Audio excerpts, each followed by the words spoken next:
கோடீஸ்வரன் வந்து பிரபா கிட்ட கேட்குறாங்க, "ஏன் பிரபா இப்படி பண்ண? எதுக்காக வந்த இங்க? நீ வந்தா எவ்வளோ பிரச்சனை ஆகும்னு உனக்கு தெரியாதா?" அப்படின்னும், "நான் என்னம்மா பண்ணுவேன்? விஜய் வந்து கண்டிப்பா நீ வந்தே தீரணும். அப்படி வரலனா தாலி கட்ட மாட்டேன்னு சொல்றாரும்மா." "என்னடி சொல்ற?" "ஆமாம்மா. அதனால தான் நான் வர வேண்டியதா போச்சு. அப்பாவும் சரிம்மா நீ போ அப்படின்னு சொல்லிட்டு கூட்டின்னு வந்தாரும்மா." அப்படின்னோனே, என்னடி பண்ணுறது? இப்ப நீ வேற வந்துட்ட ஏதாவது பிரச்சனை ஆக போகுது. சரி வா இந்த ரூம்ல இருடி. இந்த ரூம் நல்லாயிருக்கு. மறைவாகவும் இருக்குது. இந்த ரூம்லேயே இரு." அப்படி சொல்றாங்க. "சரிம்மா நான் எடுத்து எல்லாத்தையும் ஏற கட்டுறேன்." அப்படி சொல்லிட்டு எல்லாத்தையும் வந்து சூட்கேஸ வைக்க பார்க்குறாங்க. அப்ப விஜய் வந்து உள்ள வந்துடுறாரு. "என்ன ப்ரோ நான் ஹெல்ப் பண்ணுறேன் ப்ரோ. இந்த ரூம் உனக்கு கன்வீனியன்ட்டா இல்லைன்னு சொல்லு ப்ரோ. வேறு ப்ரோ வந்து மாற்றலாம்." அப்படின்னோடனே, அதெல்லாம் ஒன்றும் இல்லை பரவாயில்ல. இந்த ரூமே நல்லா தான் இருக்குது. சரி ப்ரோ இந்த லக்கேஜ்லாம் நான் வைக்கிறேன். நீ எதுக்கு சிரமப்படுற? உனக்காக நான் இது கூட செய்ய மாட்டேனா?" அப்படின்னு சொல்லிட்டு எல்லாத்தையும் வைக்க பார்க்குறாரு. "பரவாயில்ல விஜய் நீங்கள் கிளம்புங்க. நான் பார்த்துக்கிறேன்." அப்படின்றாங்க. "அதெல்லாம் ஒன்றும் தேவையில்லை. ஏன் ப்ரோவை நான் பார்த்துக்க கூடாதா? அதெல்லாம் தெரியாது. நான் தான் வைப்பேன்." அப்படின்னு சொல்லிட்டு எல்லாத்தையும் வைக்க பார்க்குறாரு. அப்போ அனாமிகா வந்து வராங்க. வந்துட்டு பார்த்துட்டு செமையாக டென்ஷன் ஆயிடுறாங்க. இவன் கூட என்ன பண்ணுறான் இவன் அப்படின்னு சொல்லிட்டு செமையாக டென்ஷன் ஆகி உள்ளே வராங்க. உள்ளே வந்துட்டு, "என்ன உங்களை எங்கெல்லாம் தேடுறது? நீங்கள் எங்கே இருக்கீங்களா?" அப்படின்னு சொல்லிட்டு கேட்குறாங்க. அதுக்கு வந்து, "ஆமாம் ப்ரோக்கு வந்து ஹெல்ப் பண்ணலான்னு வந்தேன்." "இல்லை விஜய் உங்ககிட்ட கொஞ்சம் வந்து பேசணும். அதனால தான் வந்தேன்." அப்படின்னோடனே, "முதல்ல ப்ரோக்கு நான் ஹெல்ப் பண்ணுறேன். ப்ரோ வந்து எல்லாத்தையும் எதையும் ஏற கட்டட்டும். அதுக்கப்புறம் நம்ம பேசலாம் அனாமிகா." அப்படின்னோடனே, "இப்போ வேறு கல்யாணம் வந்து டைம் வேறு ஆகிடுச்சுல, ரிசப்ஷன் டைமு. அதனால் நீ கிளம்பு அனாமிகா." அப்படின்றாங்க. "அதெல்லாம் ஒன்றும் தேவையில்லை. முதல்ல உங்ககிட்ட நான் முக்கியமான விஷயம் பேசணும். பேசிட்டு அப்புறம் போகிறேன்." என்ன பண்ணுறது? தனியாக பேசணும், பர்சனலாக பேசணும்னு நினைக்கிறேன். ஆனால் அப்படின்னு சொல்லிட்டு அப்படியே வந்து முறைக்கிறாங்க. பிரபாவை பார்த்துட்டு பிரபா வந்து, "நான் வேணா கிளம்புறேன்றாங்க." "அதெல்லாம் வேணாம் ப்ரோ நீ இரு. இப்போ என்ன ப்ரோ இருந்தால் நீ சொல்லக்கூடாதா?" அப்படின்னோடனே, "இல்லை இல்லை நான் கிளம்புறேன்." அப்படின்னு சொல்லிட்டு வந்து மனசு கஷ்டப்பட்டு அங்கேருந்து கிளம்புறாங்க பிரபா. உடனே கதவை பட்டுன்னு சாத்துறாங்க அனாமிகா.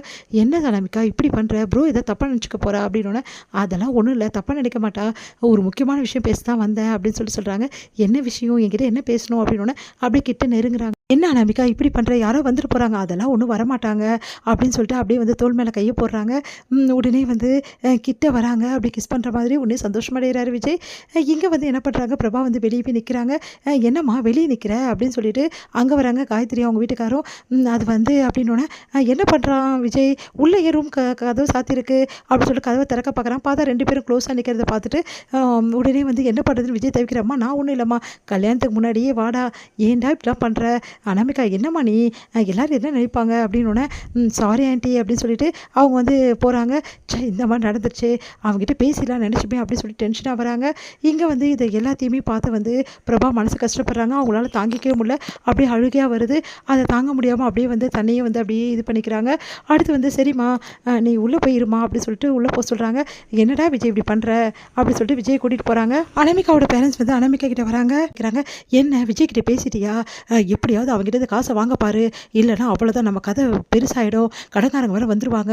அப்படின்னோடனே, "என்னப்பா நீங்கள் நான் பேசலாம் தான்ப்பா நினச்சேன். அதுக்குள்ளே எல்லோரும் வந்துட்டாங்க. சரி இப்போ போய் விஜய் கிட்ட பேசப்பாரு." அப்படின்னோடனே, "சரி ஓகேப்பா நான் இப்போ உடனே பேசுகிறேன்." அப்படின்னு சொல்லிட்டு அனாமிகா வந்து விஜய் கிட்ட பேசுறதுக்காக போகிறாங்க. "விஜய் உங்ககிட்ட முக்கியமாக பேசணும்னு சொல்லிட்டு இருந்தேன்ல." அப்படின்னோடனே, "என்ன விஷயம்?" அப்படின்னு சொல்லிட்டு கேட்குறாரு. உடனே அந்த டைமில் விஜயோட அப்பா வந்துடுறாரு. "ஏண்டா இங்கே நின்றுட்டுருக்க? அனாமிகா ஒரு நிமிஷம் இருமா முக்கியமான வேலை இருக்குது. இவங்ககிட்ட நிறைய ஃப்ரெண்ட்ஸ் எல்லாம் இன்வைட் பண்ணா அது என்ன ஆச்சுன்னு கேட்கணும். வாடா இங்கே." அப்படின்னு சொல்லிட்டு கூட்டின்னு போகிறாரு. இந்த மாதிரி ஆயிடுச்சு அப்படின்னோடனே, "என்னம்மா இப்போது பேசுனியா?" அப்படின்னா, "பேசவே முடியல. அவ்வளோதான் முடிஞ்சிச்சு. நம்ம கதை இங்கே எல்லாருக்கும் தெரிஞ்சிச்சுன்னா அப்புறம் அவ்வளோதான். நம்ம கல்யாணம் கண்டிப்பாக உன் கல்யாணம் நின்றோம். அவ்வளோதான் முடிஞ்சு போச்சு." அப்படின்னோடனே, "பா நீங்கள் கவலைப்படாதீங்கப்பா. நான் எப்படியாவது சீக்கிரமாக விஜய் கிட்ட பேசி பணத்தை வாங்கி தரேன்." அப்படின்னு சொல்லிட்டு அனாமிகா சொல்கிறாங்க. "பணத்தை வாங்கி தரலனா கடன்காரங்க இந்த கல்யாணத்தை நடத்த விட மாட்டாங்கம்மா." அப்படின்னு சொன்னோன்னே, "சரிங்கப்பா நான் கண்டிப்பாக வாங்கி தரேன்." அப்படின்னு சொல்லிட்டு அனாமிகா போகிறாங்க. இது முடியுது.